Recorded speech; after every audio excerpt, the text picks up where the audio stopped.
Lord Arthur Savile's Crime by Oscar Wilde. Chapter 1.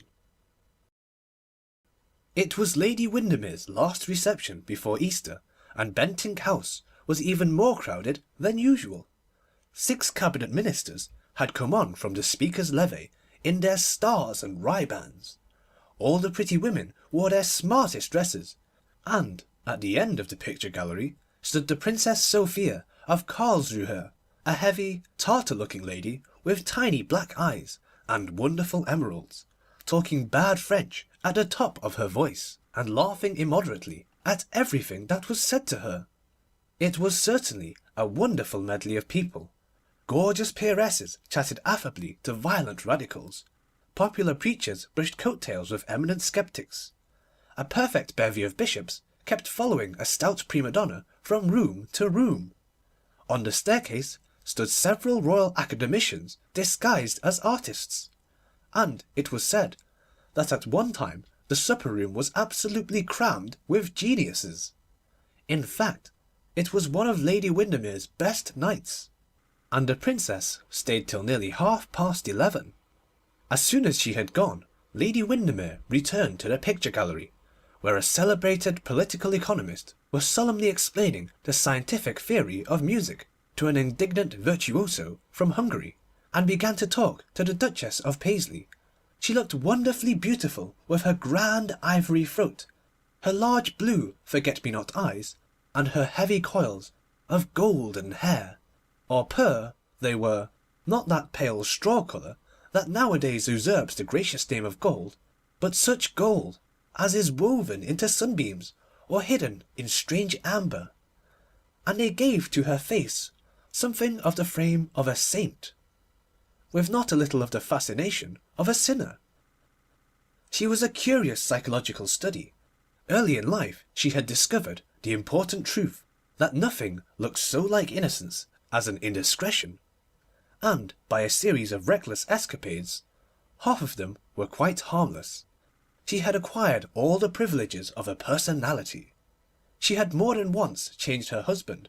Indeed, Debrett credits her with 3 marriages, but as she had never changed her lover, the world had long ago ceased to talk scandal about her.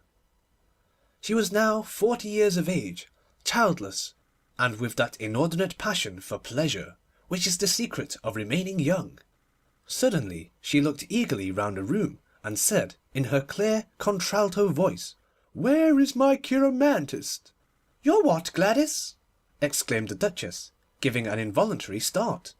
"My chiromantist, Duchess. I can't live without him at present." "Dear Gladys, you are always so original," murmured the Duchess, trying to remember what a chiromantist really was, and hoping it was not the same as a chiropodist. "He comes to see my hand twice a week regularly," continued Lady Windermere, "and is most interesting about it." "Good heavens," said the Duchess to herself, "he is a sort of chiropodist after all. How very dreadful. I hope he is a foreigner at any rate. It wouldn't be quite so bad then." "I must certainly introduce him to you." "Introduce him!" cried the Duchess. "You don't mean to say he is here?" And she began looking about for a small tortoise-shell fan and a very tattered lace shawl, so as to be ready to go at a moment's notice. "Of course he is here. I would not dream of giving a party without him. He tells me I have a pure psychic hand, and that if my thumb had been the least little bit shorter I should have been a confirmed pessimist, and gone into a convent." "Oh, I see," said the Duchess, feeling very much relieved. "He tells fortunes, I suppose?" "And misfortunes too," answered Lady Windermere. "Any amount of them. Next year, for instance, I am in great danger, both by land and sea, so I am going to live in a balloon, and draw up my dinner in a basket every evening.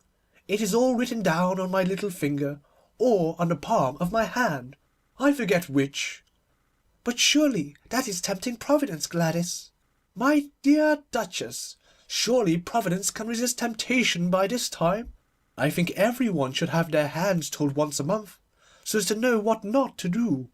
Of course one does it all the same, but it is so pleasant to be warned. Now, if someone doesn't go and fetch Mr. Podgers at once, I shall have to go myself." "Let me go, Lady Windermere," said a tall, handsome young man, who was standing by, listening to the conversation with an amused smile. "Thanks so much, Lord Arthur, but I am afraid you wouldn't recognise him." "If he is as wonderful as you say, Lady Windermere, I couldn't well miss him. Tell me what he is like, and I'll bring him to you at once." "Well, he is not a bit like a cheiromantist. I mean, he is not mysterious, or esoteric, or romantic looking. He is a little stout man, with a funny bald head, and great gold-rimmed spectacles, something between a family doctor and a country attorney. I'm really very sorry, but it is not my fault. People are so annoying. All my pianists look exactly like poets, and all my poets look exactly like pianists.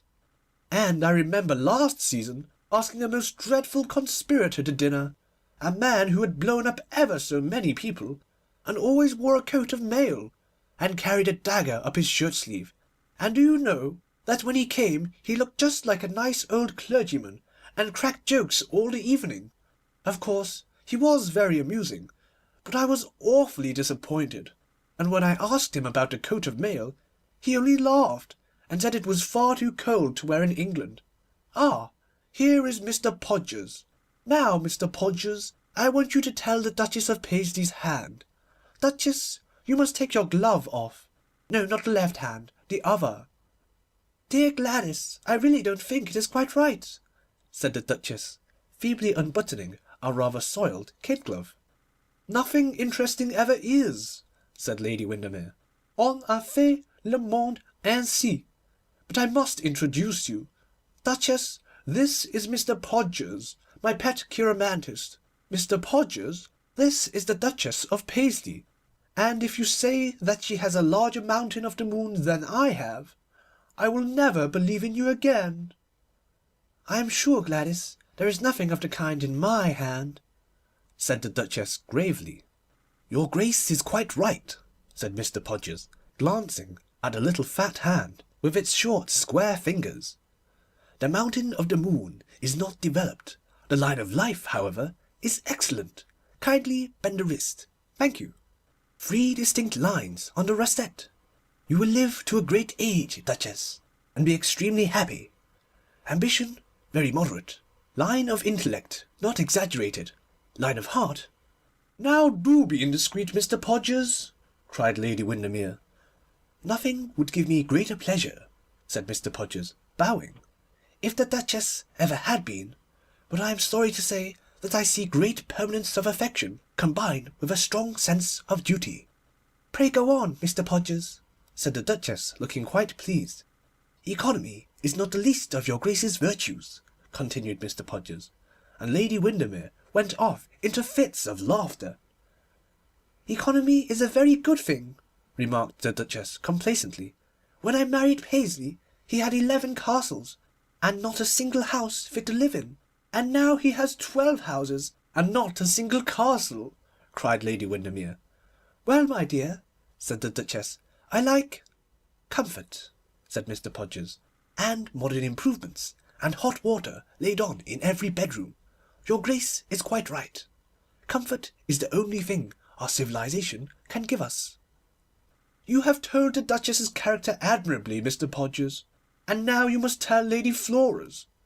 And in answer to a nod from the smiling hostess, a tall girl with sandy Scotch hair and high shoulder blades stepped awkwardly from behind the sofa, and held out a long bony hand with spatulate fingers. "Ah, a pianist, I see," said Mr. Podgers. "An excellent pianist, but perhaps hardly a musician. Very reserved, very honest, and with a great love of animals." "Quite true," exclaimed the Duchess, turning to Lady Windermere. "Absolutely true. Flora keeps 24 collie dogs at McCloskey, and would turn her house into a menagerie if her father would let her." "Well, that is just what I do with my house every Thursday evening," cried Lady Windermere, laughing, "only I like the lions better than collie dogs." "Your one mistake, Lady Windermere," said Mr. Podgers, with a pompous bow. "If a woman can't make her mistakes charming, she is only a female," was the answer. "But you must read some more hands for us. Come, Sir Thomas, show Mr. Podgers yours." And a genial-looking old gentleman in a white waistcoat came forward, and held out a thick, rugged hand with a very long, third finger. "An adventurous nature, 4 long voyages in the past, and 1 to come. Been shipwrecked 3 times, no, only twice, but in danger of a shipwreck on your next journey. A strong conservative, very punctual, and with a passion for collecting curiosities. Had a severe illness between the ages of 16 and 18. Was left a fortune when about 30. Great aversion to cats and radicals." "Extraordinary!" exclaimed Sir Thomas. "You must really tell my wife's hand too." "Your second wife's," said Mr. Podgers quietly, still keeping Sir Thomas's hand in his. "Your second wife's. I shall be charmed." But Lady Marvel, a melancholy-looking woman with brown hair and sentimental eyelashes, entirely declined to have her past or her future exposed, and nothing that Lady Windermere could do would induce Monsieur de Koloff, the Russian ambassador, even to take his gloves off. In fact, many people seemed afraid to face the odd little man with his stereotyped smile, his gold spectacles, and his bright beady eyes. And when he told poor Lady Fermor right out before everyone that she did not care a bit for music, but was extremely fond of musicians, it was generally felt that chiromancy was a most dangerous science, and one that ought not to be encouraged, except in a tête-à-tête. Lord Arthur Savile, however, who did not know anything about Lady Fermor's unfortunate story, and who had been watching Mr. Podgers with a great deal of interest, was filled with an immense curiosity to have his own hand read, and feeling somewhat shy about putting himself forward, crossed over the room to where Lady Windermere was sitting, and with a charming blush asked her if she thought Mr. Podgers would mind. "Of course he won't mind," said Lady Windermere. "That is what he is here for. All my lions, Lord Arthur, are performing lions, and jump through hoops whenever I ask them. But I must warn you beforehand that I shall tell Sybil everything. She is coming to lunch with me to-morrow to talk about bonnets, and if Mr. Podgers finds out that you have a bad temper, or a tendency to gout, or a wife living in Bayswater, I shall certainly let her know all about it." Lord Arthur smiled and shook his head. "I am not afraid," he answered. "Sybil knows me as well as I know her." "Ah, I'm a little sorry to hear you say that. The proper basis for marriage is a mutual misunderstanding. No, I am not at all cynical. I have merely got experience, which, however, is very much the same thing. Mr. Podgers, Lord Arthur Savile is dying to have his hand read. Don't tell him that he is engaged to one of the most beautiful girls in London, because that appeared in the Morning Post a month ago. Dear Lady Windermere," cried the Marchioness of Jedburgh, "do let Mr. Podgers stay here a little longer. He has just told me I should go on the stage, and I am so interested." "If he has told you that, Lady Jedburgh, I shall certainly take him away. Come over at once, Mr. Podgers, and read Lord Arthur's hand." "Well," said Lady Jedburgh, making a little moue as she rose from the sofa, "if I am not to be allowed to go on the stage, I must be allowed to be part of the audience at any rate." "Of course, we are all going to be part of the audience," said Lady Windermere. "And now, Mr. Podgers, be sure and tell us something nice. Lord Arthur is one of my special favourites." But when Mr. Podgers saw Lord Arthur's hand, he grew curiously pale, and said nothing.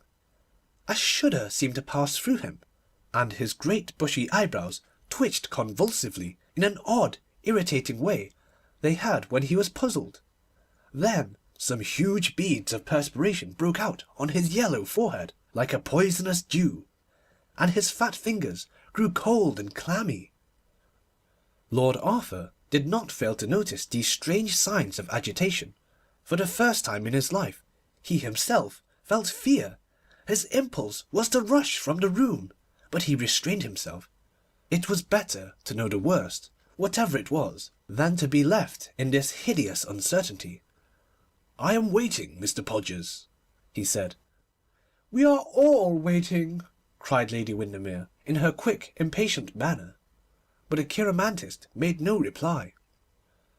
"I believe Arthur is going on the stage," said Lady Jedburgh, "and that, after your scolding, Mr. Podgers is afraid to tell him so." Suddenly Mr. Podgers dropped Lord Arthur's right hand, and seized hold of his left, bending down so low to examine it that the gold rims of his spectacles seemed almost to touch the palm. For a moment his face became a white mask of horror, but he soon recovered his sang-froid, and looking up at Lady Windermere, said with a forced smile, "It is the hand of a charming young man." "Of course it is," answered Lady Windermere, "but will he be a charming husband? That is what I want to know." "All charming young men are," said Mr. Podgers. "I don't think a husband should be too fascinating," murmured Lady Jedburgh pensively. "It is so dangerous." "My dear child, they never are too fascinating," cried Lady Windermere. "But what I want are details. Details are the only things that interest. What is going to happen to Lord Arthur?" "Well, within the next few months Lord Arthur will go a voyage." "Oh yes, his honeymoon, of course." "And lose a relative." "Not his sister, I hope?" said Lady Jedburgh in a piteous tone of voice. "Certainly not his sister," answered Mr. Podgers, with a deprecating wave of the hand. "A distant relative merely." "Well, I am dreadfully disappointed," said Lady Windermere. "I have absolutely nothing to tell Sybil to-morrow. No one cares about distant relatives nowadays. They went out of fashion years ago. However, I suppose she had better have a black silk by her. It always does for church, you know. And now let us go to supper. They are sure to have eaten everything up, but we may find some hot soup. Francois used to make excellent soup once, but he is so agitated about politics at present that I never feel quite certain about him. I do wish General Boulanger would keep quiet. Duchess, I am sure you are tired?" "Not at all, dear Gladys," answered the Duchess, waddling towards the door. "I have enjoyed myself immensely, and the the cheiromantist, is most interesting. Flora, where can my tortoise-shell fan be? Oh, thank you, Sir Thomas, so much. And my lace shawl, Flora? Oh, thank you, Sir Thomas. Very kind, I'm sure." And the worthy creature finally managed to get downstairs without dropping her scent bottle more than twice. All this time Lord Arthur Savile had remained standing by the fireplace, with the same feeling of dread over him, the same sickening sense of coming evil. He smiled sadly at his sister as she swept past him on Lord Plymdale's arm, looking lovely in her pink brocade and pearls, and he hardly heard Lady Windermere when she called to him to follow her. He thought of Sybil Merton, and the idea that anything could come between them made his eyes dim with tears. Looking at him, one would have said that Nemesis had stolen the shield of Pallas, and shown him the Gorgon's head. He seemed turned to stone, and his face was like marble in its melancholy. He had lived the delicate and luxurious life of a young man of birth and fortune, a life exquisite in its freedom from sordid care, its beautiful boyish insouciance, and now for the first time he became conscious of the terrible mystery of destiny, of the awful meaning of doom. How mad and monstrous it all seemed! Could it be that written on his hand in characters that he could not read himself, but that another could decipher, was some fearful secret of sin, some blood-red sign of crime? Was there no escape possible? Were we no better than chessmen, moved by an unseen power, vessels the potter fashions at his fancy, for honour or for shame? His reason revolted against it, and yet he felt that some tragedy was hanging over him, and that he had been suddenly called upon to bear an intolerable burden. Actors are so fortunate. They can choose whether they will appear in tragedy or in comedy, whether they will suffer or make merry, laugh or shed tears, but in real life it is different. most men and women are forced to perform parts for which they have no qualifications. Our Guildensterns play Hamlet for us, and our Hamlets have to jest like Prince Hal. The world is a stage, but the play is badly cast. Suddenly Mr. Podgers entered the room. When he saw Lord Arthur, he started, and his coarse fat face became a sort of greenish-yellow colour. The two men's eyes met, and for a moment there was silence. "The Duchess has left one of her gloves here, Lord Arthur, and has asked me to bring it to her," said Mr. Podgers finally. "Ah, I see it on the sofa. Good evening." "Mr. Podgers, I must insist on your giving me a straightforward answer to a question I am going to put to you." "Another time, Lord Arthur, but the Duchess is anxious. I am afraid I must go." "You shall not go. The Duchess is in no hurry." "Ladies should not be kept waiting, Lord Arthur," said Mr. Podgers with his sickly smile. "The fair sex is apt to be impatient." Lord Arthur's finely chiselled lips curled in petulant disdain. The poor Duchess seemed to him of very little importance at that moment. He walked across the room to where Mr. Podgers was standing, and held his hand out. "Tell me what you saw there," he said. "Tell me the truth. I must know it. I am not a child." Mr. Podgers' eyes blinked behind his gold-rimmed spectacles, and he moved uneasily from one foot to the other, while his fingers played nervously with a flash watch chain. "What makes you think that I saw anything in your hand, Lord Arthur, more than I told you?" "I know you did, and I insist on your telling me what it was. I will pay you. I will give you a cheque for £100. The green eyes flashed for a moment, and then became dull again. "Guineas?" said Mr. Podgers at last in a low voice. "Certainly. I will send you a cheque to-morrow. What is your club?" "I have no club. That is to say, not just at present. My address is... But allow me to give you my card." And producing a bit of gilt-edged pasteboard from his waistcoat pocket, Mr. Podgers handed it with a low bow to Lord Arthur, who read on it: "Mr. Septimus R. Podgers, professional chiromantist, 103A, West Moon Street." "My hours are from 10 to 4, murmured Mr. Podgers mechanically, "and I make a reduction for families." "Be quick," cried Lord Arthur, looking very pale, and holding his hand out. Mr. Podgers glanced nervously round, and drew the heavy portière across the door. "It will take a little time, Lord Arthur.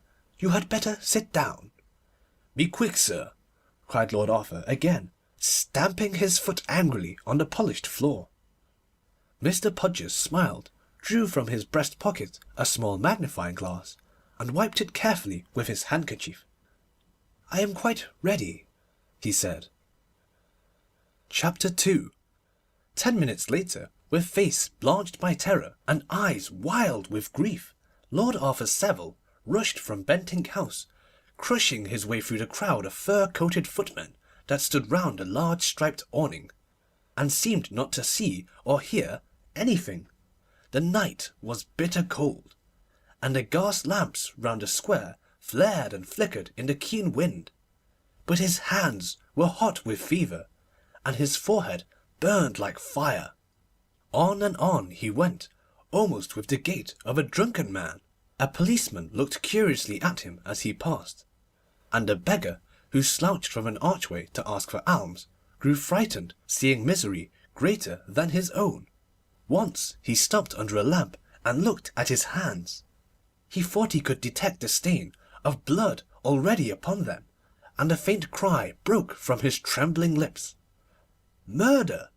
That is what the chiromantist had seen there. Murder! The very night seemed to know it, and the desolate wind to howl it in his ear. The dark corners of the streets were full of it. It grinned at him from the roofs of the houses. First he came to the park, whose sombre woodland seemed to fascinate him. He leaned wearily up against the railings, cooling his brow against the wet metal, and listening to the tremulous silence of the trees. "Murder! Murder!" he kept repeating, as though iteration could dim the horror of the word. The sound of his own voice made him shudder. Yet he almost hoped that echo might hear him, and wake the slumbering city from its dreams. He felt a mad desire to stop the casual passer-by and tell him everything. Then he wandered across Oxford Street into narrow, shameful alleys. Two women with painted faces mocked at him as he went by. From a dark courtyard came a sound of oaths and blows, followed by shrill screams, and, huddled upon a damp doorstep, he saw the crook-backed forms of Poverty and Eld. A strange pity came over him. Were these children of sin and misery predestined to their end, as he to his? Were they, like him, merely the puppets of a monstrous show? And yet it was not the mystery, but the comedy of suffering that struck him. Its absolute uselessness, its grotesque want of meaning. How incoherent everything seemed! How lacking in all harmony! He was amazed at the discord between the shallow optimism of the day and the real facts of existence. He was still very young.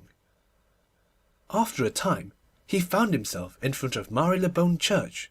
The silent roadway looked like a long riband of polished silver, flecked here and there by the dark arabesques of waving shadows. Far into the distance curved the line of flickering gas lamps, and outside a walled-in house stood a solitary hansom, the driver asleep inside. He walked hastily in the direction of Portland Place, now and then looking round as though he feared that he was being followed. At the corner of Rich Street stood two men, reading a small bill upon a hoarding. An odd feeling of curiosity stirred him, and he crossed over. As he came near, the word "murder," printed in black letters, met his eye. He started, and a deep flush came into his cheek. It was an advertisement offering a reward for any information leading to the arrest of a man of medium height, between 30 and 40 years of age, wearing a billycock hat, a black coat, and check trousers, with a scar upon his right cheek. He read it over and over again, and wondered if the wretched man would be caught, and how he had been scarred. Perhaps some day his own name might be placarded on the walls of London. Some day, perhaps, a price would be set on his head also. The thought made him sick with horror. He turned on his heel and hurried on into the night. Where he went he hardly knew.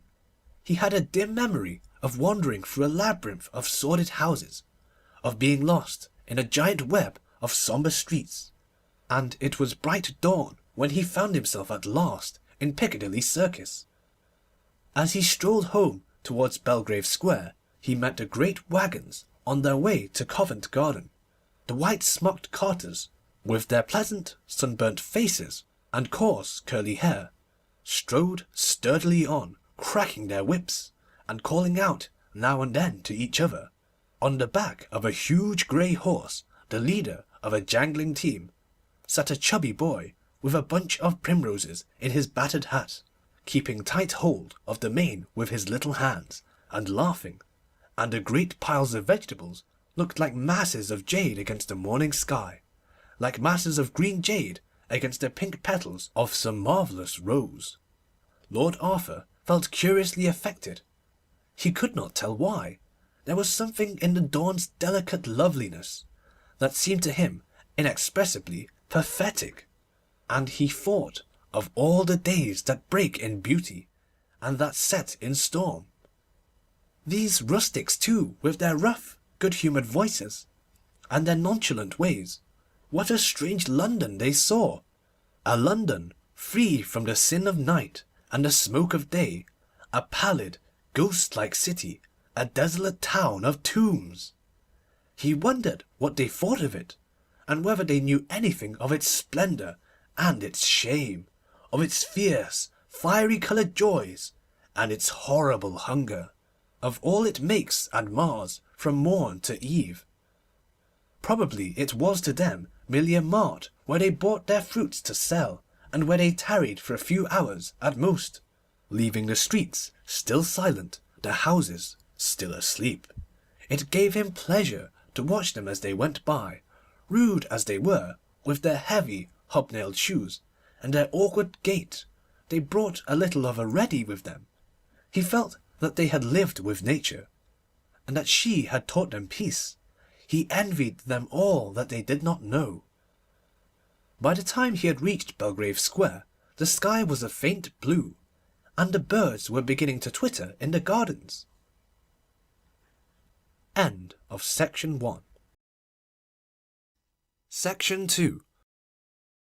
When Lord Arthur woke, it was 12 o'clock, and the midday sun was streaming through the ivory silk curtains of his room.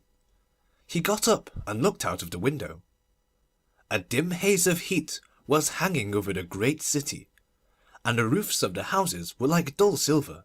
In the flickering green of the square below, some children were flitting about like white butterflies, and the pavement was crowded with people on their way to the park. Never had life seemed lovelier to him. Never had the things of evil seemed more remote. Then his valet brought him a cup of chocolate on a tray. After he had drunk it, he drew aside a heavy portière of peach-coloured plush, and passed into the bathroom. The light stole softly from above, through thin slabs of transparent onyx, and the water in the marble tank glimmered like a moonstone. He plunged hastily in, till the cool ripples touched throat and hair, and then dipped his head right under, as though he would have wiped away the stain of some shameful memory. When he stepped out, he felt almost at peace.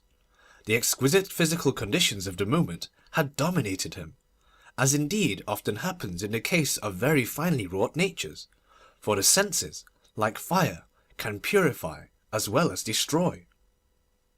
After breakfast, he flung himself down on a divan and lit a cigarette.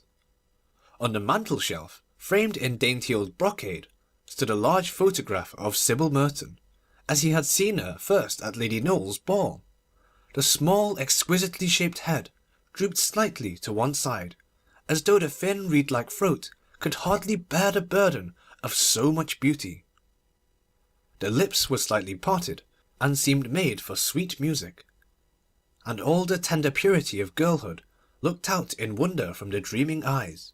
With her soft clinging dress of crêpe de chine, and her large leaf-shaped fan, she looked like one of those delicate little figures men find in the olive woods near Tanagra, and there was a touch of Greek grace in her pose and attitude. Yet she was not petite. She was simply perfectly proportioned, a rare thing in an age when so many women are either over life-size or insignificant. Now, as Lord Arthur looked at her, he was filled with the terrible pity that is born of love. He felt that to marry her, with the doom of murder hanging over his head, would be a betrayal like that of Judas, a sin worse than any the Borgia had ever dreamed of. What happiness could there be for them, when at any moment he might be called upon to carry out the awful prophecy written in his hand? What manner of life would be theirs, while fate still held this fearful fortune in the scales? The marriage must be postponed, at all costs. Of this he was quite resolved.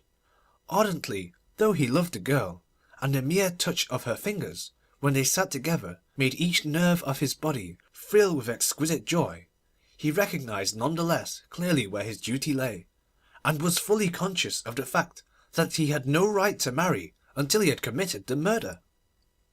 This done, he could stand before the altar with Sybil Merton, and give his life into her hands without terror of wrong-doing. This done, he could take her to his arms, knowing that she would never have to blush for him, never have to hang her head in shame. But done it must be first, and the sooner the better for both. Many men in his position would have preferred the primrose path of dalliance to the steep heights of duty, but Lord Arthur was too conscientious to set pleasure above principle. There was more than mere passion in his love, and Sybil was to him a symbol of all that is good and noble. For a moment he had the natural repugnance against what he was asked to do, but it soon passed away. His heart told him that it was not a sin, but a sacrifice. His reason reminded him that there was no other course open. He had to choose between living for himself and living for others, and terrible though the task laid upon him undoubtedly was, yet he knew that he must not suffer selfishness to triumph over love. Sooner or later, we are all called upon to decide on the same issue. Of us all, the same question is asked.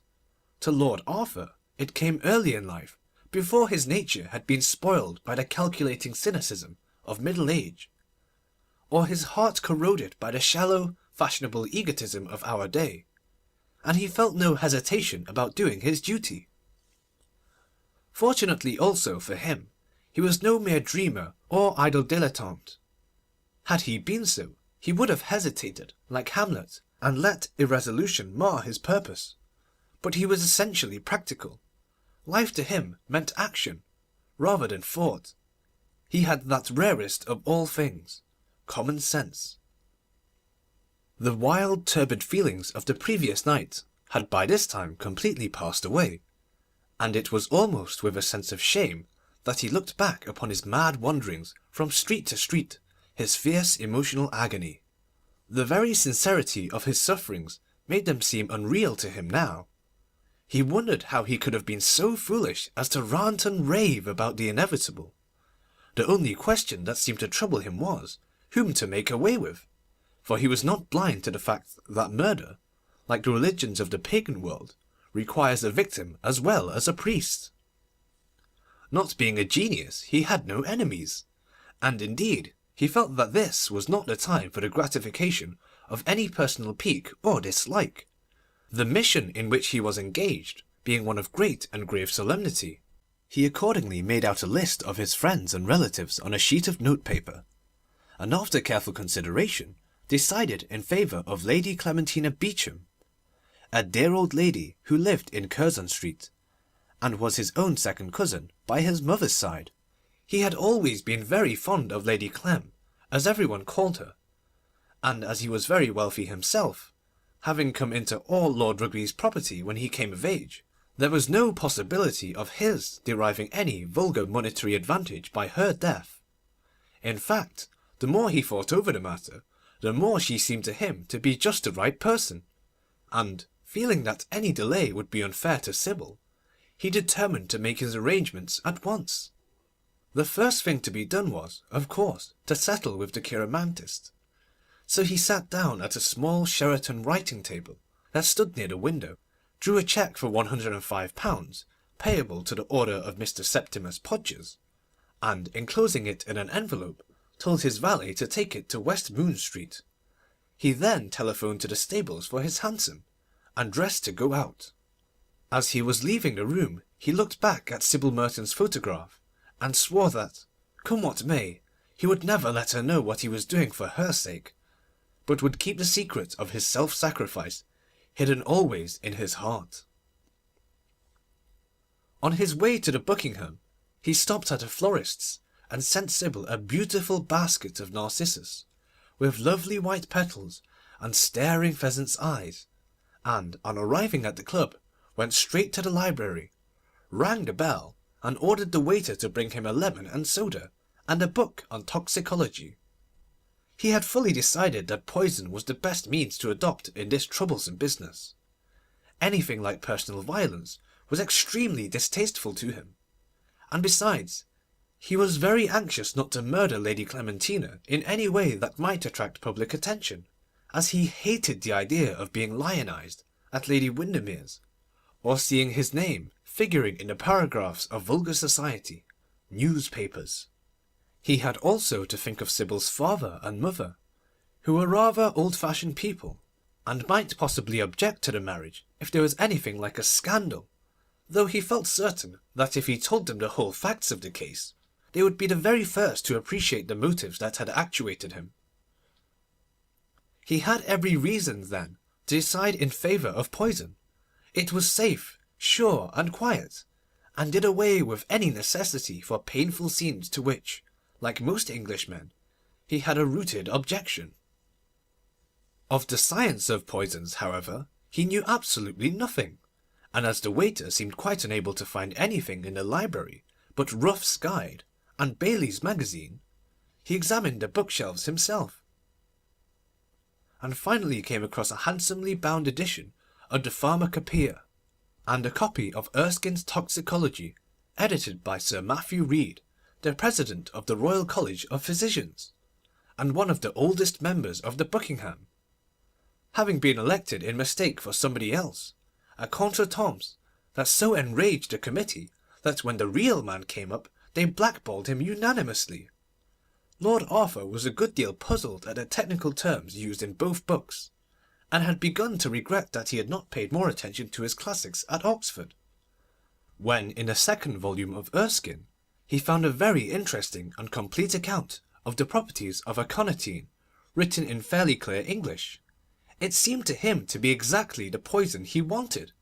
It was swift, indeed almost immediate in its effect, perfectly painless, and when taken in the form of a gelatin capsule, the mode recommended by Sir Matthew, not by any means unpalatable.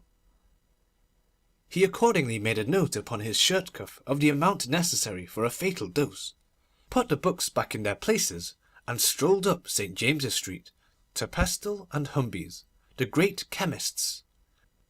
Mr. Pestle, who always attended personally on the aristocracy, was a good deal surprised at the order, and in a very deferential manner murmured something about a medical certificate being necessary.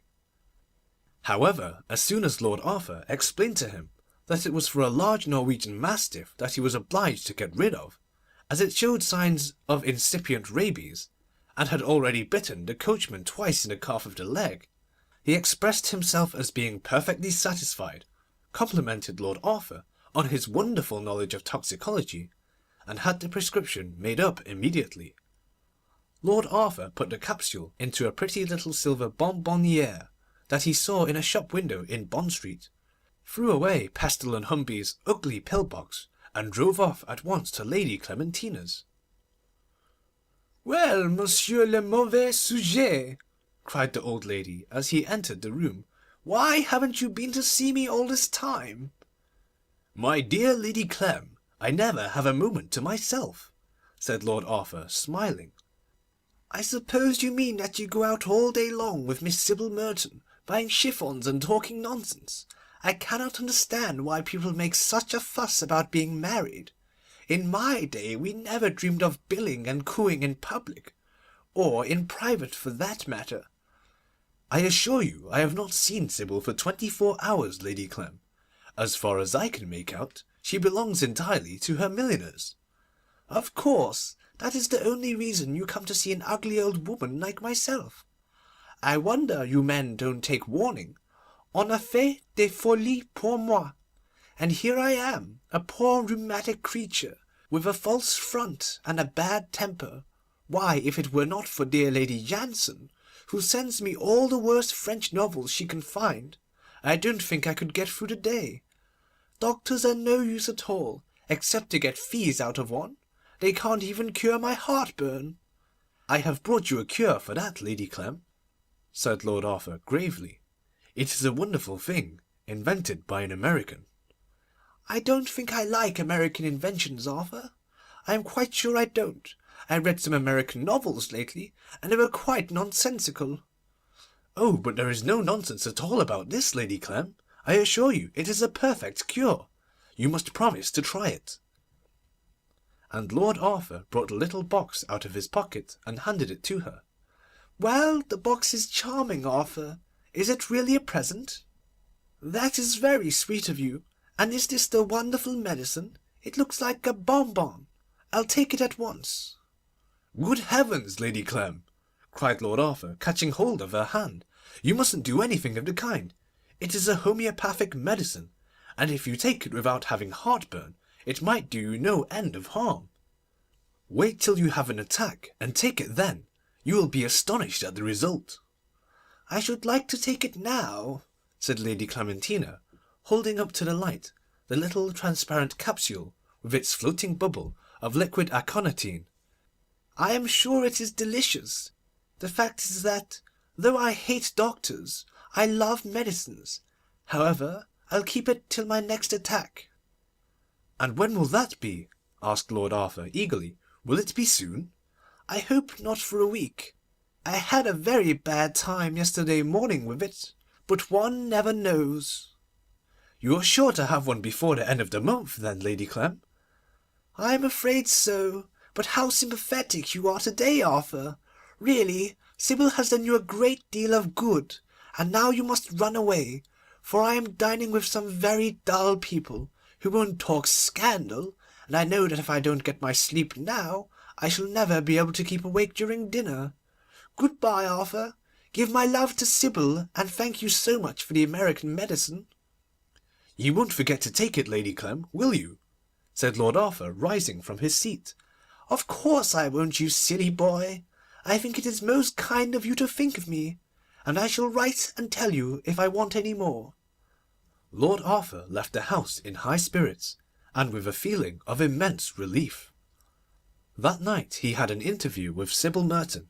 He told her how he had suddenly been placed in a position of terrible difficulty, from which neither honour nor duty would allow him to recede. He told her that the marriage must be put off for the present, as until he had got rid of his fearful entanglements he was not a free man. He implored her to trust him, and not to have any doubts about the future.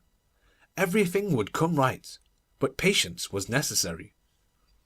The scene took place in the conservatory of Mr. Merton's house in Park Lane, where Lord Arthur had dined as usual.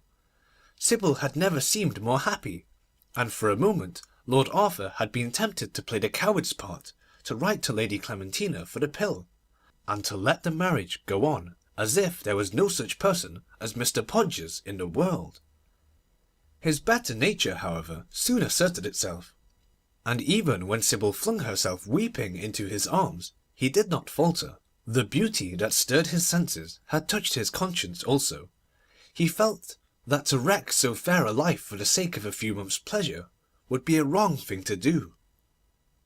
He stayed with Sybil till nearly midnight, comforting her and being comforted in turn, and early the next morning he left for Venice, after writing a manly, firm letter to Mr. Merton about the necessary postponement of the marriage. Chapter 4. In Venice he met his brother, Lord Surbiton, who happened to have come over from Corfu in his yacht. The two young men spent a delightful fortnight together. In the morning they rowed on the Lido, or glided up and down the green canals in their long black gondola. In the afternoon they usually entertained visitors on the yacht, and in the evening they dined at Florian's, and smoked innumerable cigarettes on the piazza. Yet somehow Lord Arthur was not happy. Every day he studied the obituary in the Times, expecting to see a notice of Lady Clementina's death, but every day he was disappointed. He began to be afraid that some accident had happened to her, and often regretted that he had prevented her taking the aconite when she had been so anxious to try its effect. Sybil's letters, too, though full of love and trust and tenderness, were often very sad in their tone, and sometimes he used to think that he was parted from her for ever. After a fortnight Lord Surbiton got bored with Venice, and determined to run down the coast to Ravenna, as he heard that there was some capital cock-shooting in the Pinetum. Lord Arthur at first refused absolutely to come, but Surbiton, of whom he was extremely fond, finally persuaded him that if he stayed at Danieli's by himself he would be moped to death. And on the morning of the 15th they started with a strong north-east wind blowing, and a rather choppy sea. The sport was excellent, and a free open-air life brought the colour back to Lord Arthur's cheek. But about the 22nd he became anxious about Lady Clementina, and, in spite of Surbiton's remonstrances, came back to Venice by train. As he stepped out of the gondola onto the hotel steps, the proprietor came forward to meet him with a sheaf of telegrams. Lord Arthur snatched them out of his hand and tore them open. Everything had been successful. Lady Clementina had died quite suddenly on the night of the 17th. His first thought was for Sybil, and he sent her off a telegram announcing his immediate return to London. He then ordered his valet to pack his things for the night mail, sent his gondoliers about 5 times their proper fare, and ran up to his sitting-room with a light step and a buoyant heart. There he found 3 letters waiting for him. One was from Sybil herself, full of sympathy and condolence. The others were from his mother, and from Lady Clementina's solicitor. It seemed that the old lady had dined with the Duchess that very night, had delighted everyone by her wit and esprit, but had gone home somewhat early, complaining of heartburn. Sir Matthew Reed had been sent for at once, but, of course, there was nothing to be done, and she was to be buried on the 22nd at Beecham Chalcot. A few days before she died she had made her will, and left Lord Arthur her little house in Curzon Street, and all her furniture, personal effects, and pictures, with the exception of her collection of miniatures, which was to go to her sister, Lady Margaret Rufford, and her amethyst necklace, which Sybil Merton was to have. The property was not of much value, but Mr. Mansfield, the solicitor, was extremely anxious for Lord Arthur to return at once, if possible, as there were a great many bills to be paid, and Lady Clementina had never kept any regular accounts. Lord Arthur was very touched by Lady Clementina's kind remembrance of him, and he felt that Mr. Podgers had a great deal to answer for. His love of Sybil, however, dominated every other emotion, and the consciousness that he had done his duty gave him peace and comfort. When he arrived at Charing Cross he felt perfectly happy. The Mertons received him very kindly. Sybil made him promise that he would never again allow anything to come between them, and the marriage was fixed for the 7th of June. Life seemed to him once more bright and beautiful, and all his old gladness came back to him again. One day, however, as he was going over the house in Curzon Street, in company with Lady Clementina's solicitor and Sybil herself, burning packages of faded letters and turning out drawers of odd rubbish, the young girl suddenly gave a little cry of delight. "What have you found, Sybil?" said Lord Arthur, looking up from his work and smiling. "This lovely little silver bonbonniere, Arthur. Isn't it quaint and Dutch? Do give it to me. I know amethysts won't become me till I am over 80. It was the box that had held the aconitine. Lord Arthur started, and a faint blush came into his cheek. He had almost entirely forgotten what he had done, and it seemed to him a curious coincidence that Sybil, for whose sake he had gone through all that terrible anxiety, should have been the first to remind him of it. "Of course you can have it, Sybil. I gave it to poor Lady Clem myself." "Oh, thank you, Arthur. And may I have the bonbon too? I had no notion that Lady Clementina liked sweets. I thought she was far too intellectual." Lord Arthur grew deadly pale, and a horrible idea crossed his mind. "Bonbons, Sybil? What do you mean?" he said in a slow, hoarse voice. "There is one in it, that is all. It looks quite old and dusty, and I have not the slightest intention of eating it. What is the matter, Arthur? How white you look!" Lord Arthur rushed across the room and seized the box. Inside it was the amber-coloured capsule with its poisoned bubble. Lady Clementina had died a natural death after all. The shock of the discovery was almost too much for him.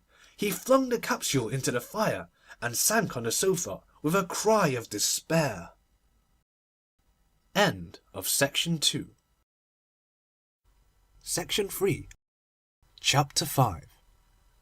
Mr. Merton was a good deal distressed at the second postponement of the marriage, and Lady Julia, who had already ordered her dress for the wedding, did all in her power to make Sybil break off the match. Dearly, however, as Sybil loved her mother, she had given her whole life into Lord Arthur's hands, and nothing that Lady Julia could say could make her waver in her faith. As for Lord Arthur himself, it took him days to get over his terrible disappointment, and for a time his nerves were completely unstrung. His excellent common sense, however, soon asserted itself, and his sound practical mind did not leave him long in doubt about what to do. Poison having proved a complete failure, dynamite or some other form of explosive was obviously the proper thing to try. He accordingly looked again over the list of his friends and relatives, and, after careful consideration, determined to blow up his uncle, the Dean of Chichester. The Dean, who was a man of great culture and learning, was extremely fond of clocks, and had a wonderful collection of timepieces, ranging from the 15th century to the present day, and it seemed to Lord Arthur that this hobby of the good Dean's offered him an excellent opportunity for carrying out his scheme. Where to procure an explosive machine was, of course, quite another matter. The London Directory gave him no information on the point, and he felt that there was very little use in going to Scotland Yard about it, as they never seemed to know anything about the movements of the dynamite faction till after an explosion had taken place, and not much even then.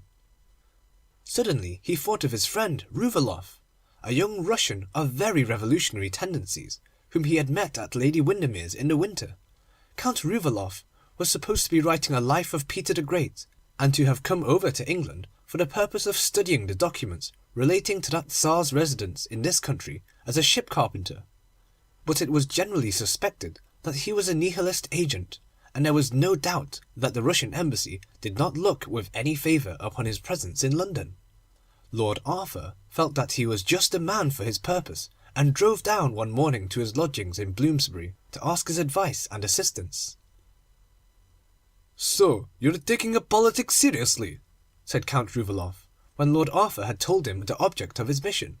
But Lord Arthur, who hated swagger of any kind, felt bound to admit to him that he had not the slightest interest in social questions, and simply wanted the explosive machine for a purely family matter, in which no one was concerned but himself.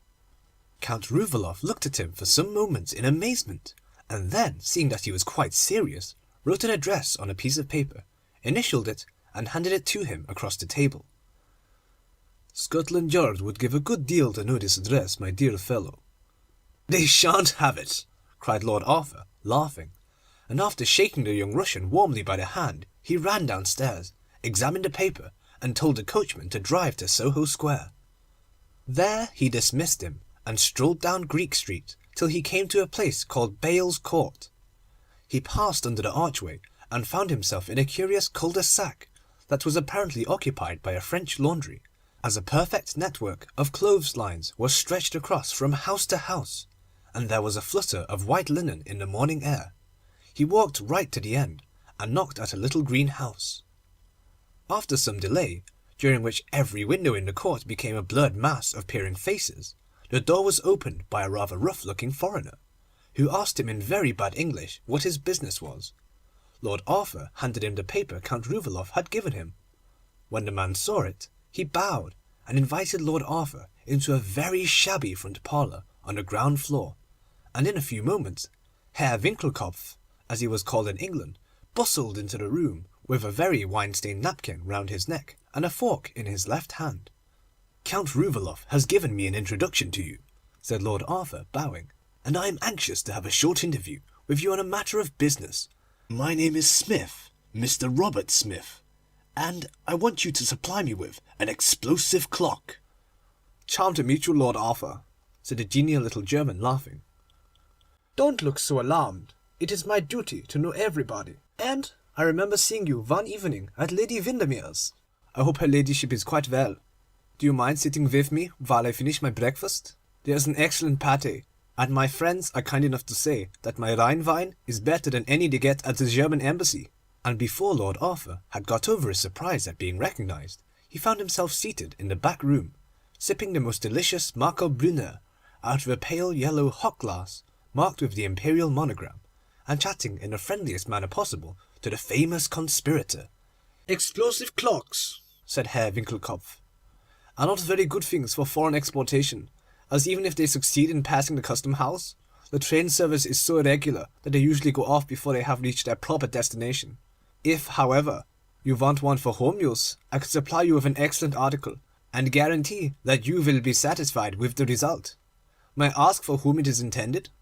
If it is for the police, or for anyone connected with Scotland Yard, I am afraid I cannot do anything for you. The English detectives are really our best friends, and I have always found that by relying on their stupidity, we can do exactly what we like. I could not spare one of them." "I assure you," said Lord Arthur, "that it has nothing to do with the police at all. In fact, the clock is intended for the Dean of Chichester." "Dear me, I had no idea that you felt so strongly about religion, Lord Arthur. Few young men do nowadays." "I am afraid you overrate me, Herr Winkelkopf," said Lord Arthur, blushing. "The fact is, I really know nothing about theology." "It is purely a private matter, then?" "Purely private." Herr Winkelkopf shrugged his shoulders, and left the room, returning in a few minutes with a round cake of dynamite about the size of a penny, and a pretty little French clock, surmounted by an ormolu figure of liberty trampling on the hydra of despotism. Lord Arthur's face brightened up when he saw it. "This is just what I want," he cried. "And now tell me how it goes off." "Ah, there is my secret," answered Herr Winckelkopf, contemplating his invention with a justifiable look of pride. "Let me know when you wish it to explode, and I will set the machine to the moment." "Well, today is Tuesday, and if you could send it off at once—" "That is impossible. I have a great deal of important work on hand for some friends of mine in Moscow. Still, I might send it off tomorrow." "Oh, it will be quite time enough," said Lord Arthur politely, "if it is delivered tomorrow night, or Thursday morning. For the moment of the explosion, say Friday at noon exactly. The Dean is always at home at that hour." "Friday at noon," repeated Herr Winckelkopf, and he made a note to that effect in a large ledger that was lying on a bureau near the fireplace. "And now," said Lord Arthur, rising from his seat, "pray let me know how much I am in your debt." "It is such a small matter, Lord Arthur, that I do not care to make any charge. The dynamite comes to 7 and 6 pence. The clock will be £3.10. The carriage about 5 shillings. I am only too pleased to oblige any friend of Count Rouvaloff's." "But your trouble, Herr Winckelkopf?" "Oh, that is nothing. It is a pleasure to me. I do not work for money. I live entirely for my art." Lord Arthur laid down £4, 2 shillings, and 6 pence on the table, and thanked the little German for his kindness, and, having succeeded in declining an invitation to meet some anarchists at a meat tea on the following Saturday, left the house and went off to the park. For the next 2 days he was in a state of the greatest excitement, and on Friday at 12 o'clock he drove down to the Buckingham to wait for news. All the afternoon the stolid hall porter kept posting up telegrams from various parts of the country, giving results of horse races, the verdicts in divorce suits, the state of the weather, and the like, while the tape ticked out wearisome details about an all-night sitting in the House of Commons, and a small panic on the Stock Exchange. At 4 o'clock the evening papers came in, and Lord Arthur disappeared into the library with the Pall Mall, the St. James, the Globe, and the Echo, to the immense indignation of Colonel Goodchild, who wanted to read the reports of a speech he had delivered that morning at the Mansion House on the subject of South African missions, and the advisability of having black bishops in every province, and for some reason or other had a strong prejudice against the Evening News. None of the papers, however, contained even the slightest allusion to Chichester, and Lord Arthur felt that the attempt must have failed. It was a terrible blow to him, and for a time he was quite unnerved. Herr Winckelkopf, whom he went to see the next day, was full of elaborate apologies, and offered to supply him with another clock free of charge, or with a case of nitroglycerine bombs at cost price.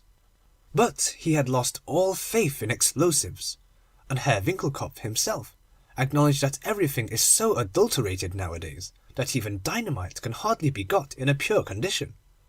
The little German, however, while admitting that something must have gone wrong with the machinery, was not without hope that the clock might still go off, and instanced the case of a barometer that he had once sent to the military governor at Odessa, which, though timed to explode in 10 days, had not done so for something like 3 months.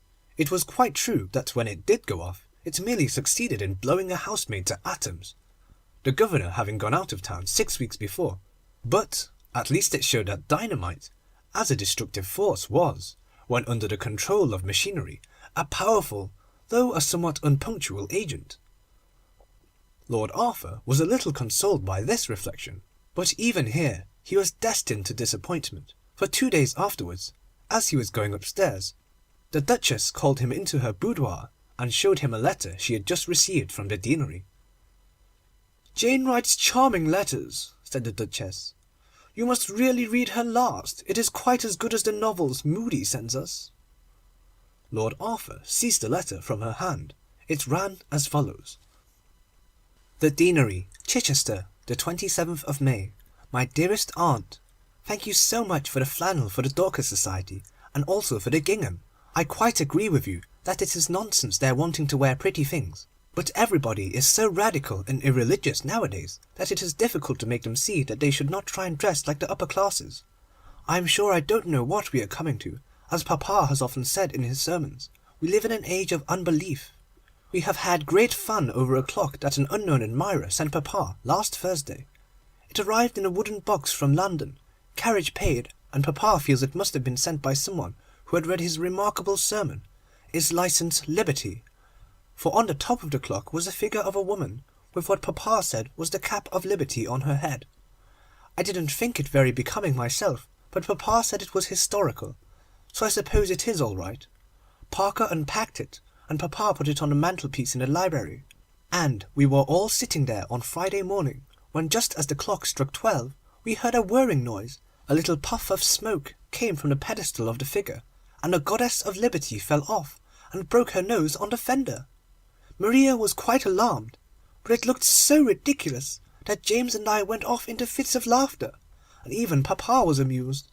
When he examined it, we found it was a sort of alarum clock, and that if you set it to a particular hour, and put some gunpowder and a cap under a little hammer, it went off whenever you wanted.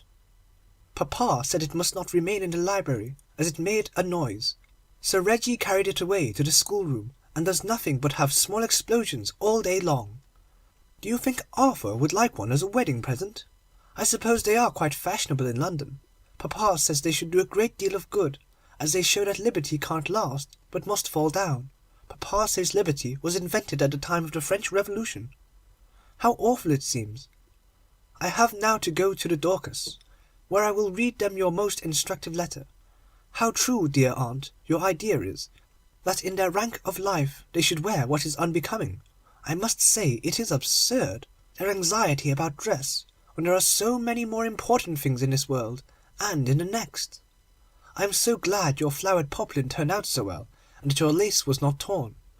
I am wearing my yellow satin, that you so kindly gave me at the bishop's on Wednesday, and think it will look all right. Would you have bows or not? Jennings says that every one wears bows now, and that the underskirt should be frilled. Reggie has just had another explosion, and Papa has ordered the clock to be sent to the stables. I don't think Papa likes it so much as he did at first, though he is very flattered at being sent such a pretty and ingenious toy. It shows that people read his sermons and profit by them. Papa sends his love, in which James and Reggie and Maria all unite, and hoping that Uncle Cecil's gout is better, believe me, my dear aunt, ever your affectionate niece, Jane Percy. P.S. Do tell me about the bows. Jennings insists they are the fashion.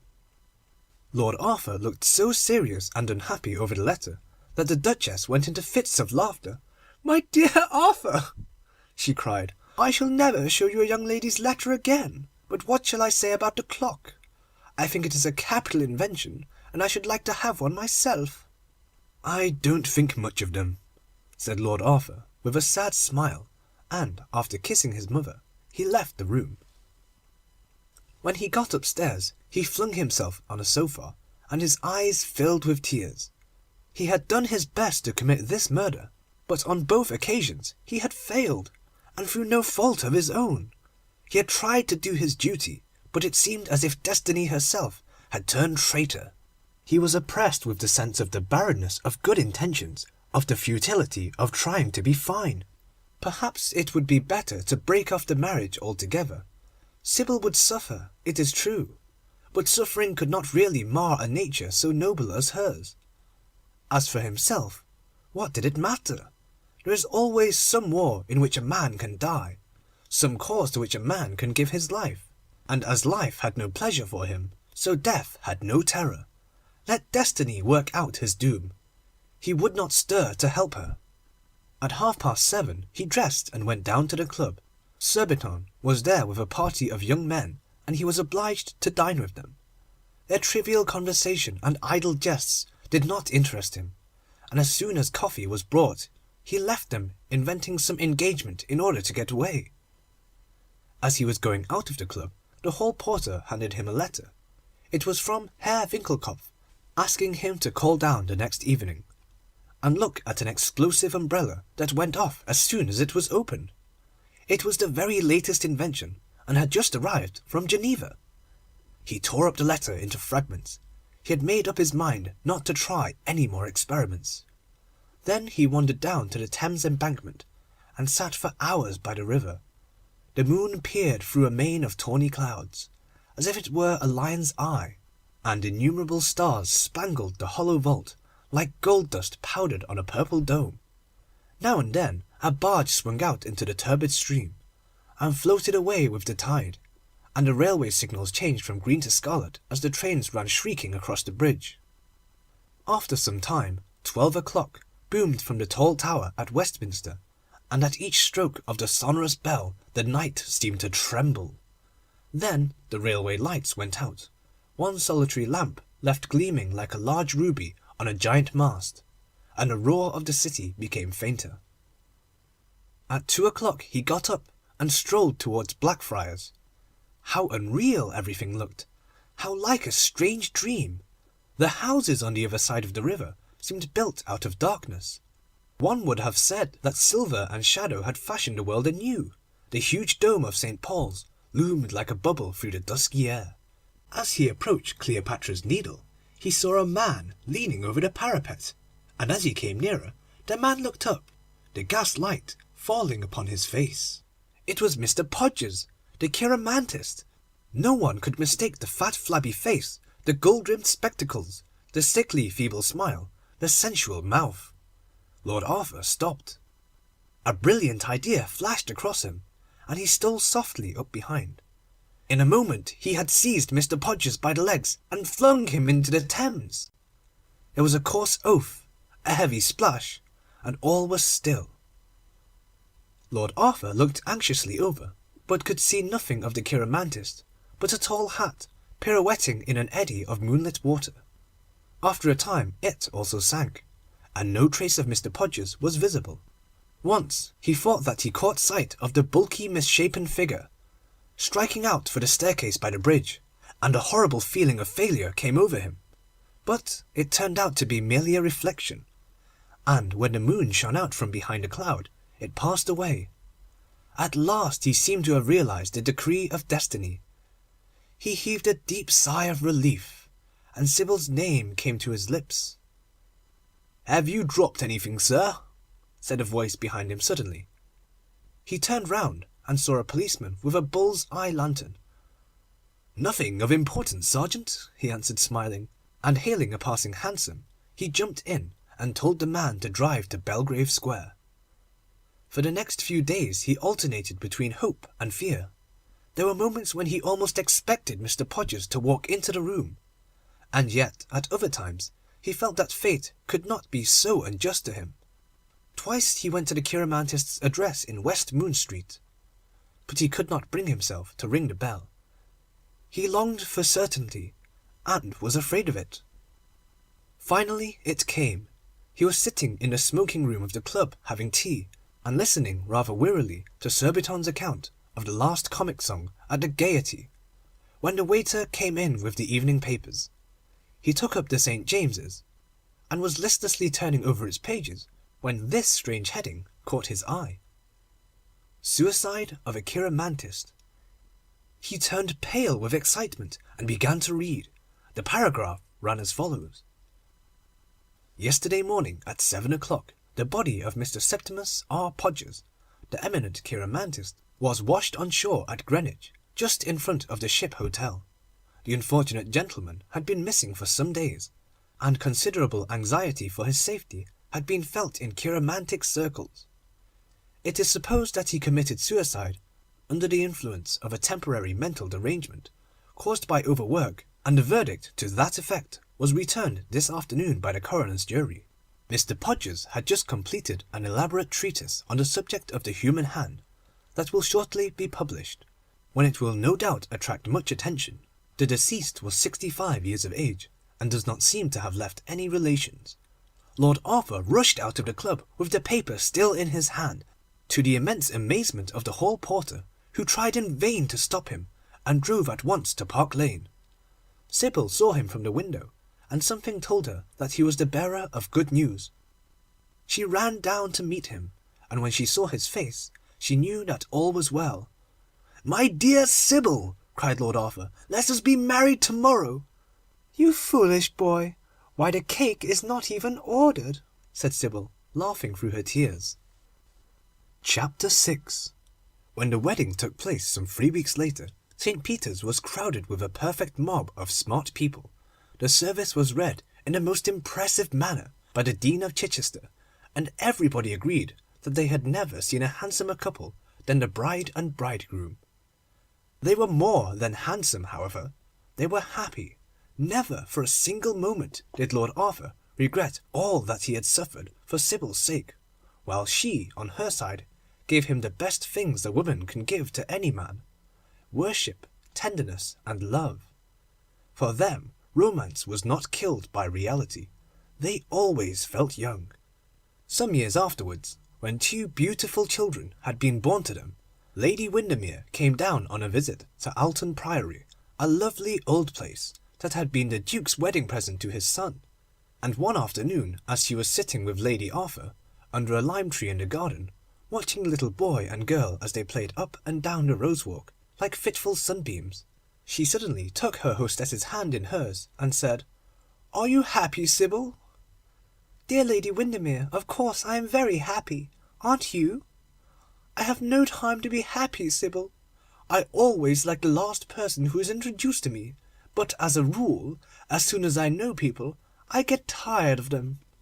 "Don't your lions satisfy you, Lady Windermere?" "Oh dear, no. Lions are only good for one season. As soon as their manes are cut, they are the dullest creatures going. Besides, they behave very badly if you are really nice to them. Do you remember that horrid Mr. Podgers? He was a dreadful impostor. Of course I didn't mind that at all, and even when he wanted to borrow money I forgave him, but I could not stand his making love to me. He has really made me hate chiromancy. I go in for telepathy now. It is much more amusing." "You mustn't say anything against chiromancy here, Lady Windermere. It is the only subject that Arthur does not like people to chaff about.